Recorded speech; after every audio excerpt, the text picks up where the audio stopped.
আসসালামু আলাইকুম আমার ইউটিউবের দর্শক ভাই বোনেরা, আশা করি সবাই ভালো আছেন। সবাইকে আমার গার্ডেন চ্যানেলের পক্ষ থেকে জানাই অনেক অনেক শুভেচ্ছা। এই যে সামনে দেখতে পাচ্ছেন আমার মরিচ গাছটা খুব সুন্দরভাবে গ্রো হয়েছে।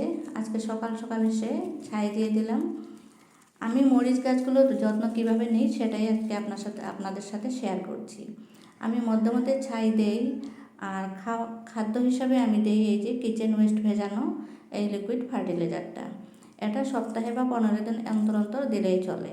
আমার মরিচ গাছগুলোতে রোগ দেখা দিয়েছিল, যে রোগ সাধারণত সবার মরিচ গাছেই দেয়, সেই রোগটা হলে কিন্তু সহজে ছাড়তে চায় না, সবাই জানেন।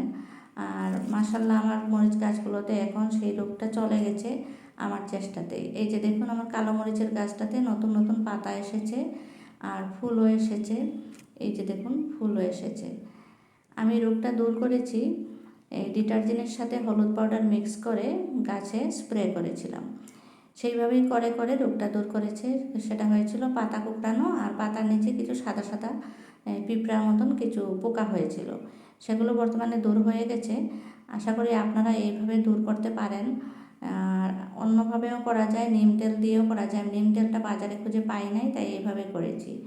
আমার ভিডিওটা যদি ভালো লেগে থাকে অবশ্যই আমার চ্যানেলে আসবেন। আপনারা যদি বাগান করে ভালোবাসেন তাহলে দেখুন মরিচের গাছটা কত সতেজ হয়ে গেছে, এত সুন্দর লাগছে। আর এইভাবে যদি আপনারাও যত্ন নেন তাহলে আপনাদের কাছেও এইভাবে সতেজ ভাবটা চলে আসবে খুব তাড়াতাড়ি। আমি মরিচের বীজ থেকে চারা করে তারপরে এভাবে গ্রো ব্যাগে লাগিয়ে দিয়েছিলাম। আর বৃষ্টিতে অনেক নষ্ট হয়ে গেছে। বর্তমানে আশা করি আর এত বৃষ্টি হবে না, তাই গাছগুলো খুব সুন্দরভাবে গ্রো হয়ে যাবে।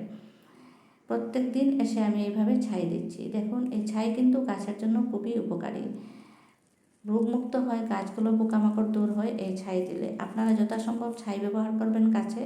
ছাই দিলে কিন্তু বহুত উপকার পাওয়া যায়, রোগগুলো দূর হয়, পোকাগুলো দূর হয়ে যায়, আর গাছের চেহারা ভালো হয়। আমি এই যে 12x12 গ্রো ব্যাগে মরিচের চারা দিয়েছিলাম, এই সাইজের গ্রো ব্যাগে দিতে পারেন। এই সাইজের গ্রো ব্যাগটা কিন্তু মরিচের গাছের জন্য একদম উপযুক্ত। বন্ধুরা আমার ভিডিওটা কেমন লাগলো, যদি ভালো লেগে থাকে অবশ্যই অবশ্যই একটা লাইক করে যাবেন। আর যদি চ্যানেলে নতুন এসেছেন তাহলে অতি অবশ্যই চ্যানেলটা সাবস্ক্রাইব করে দেবেন।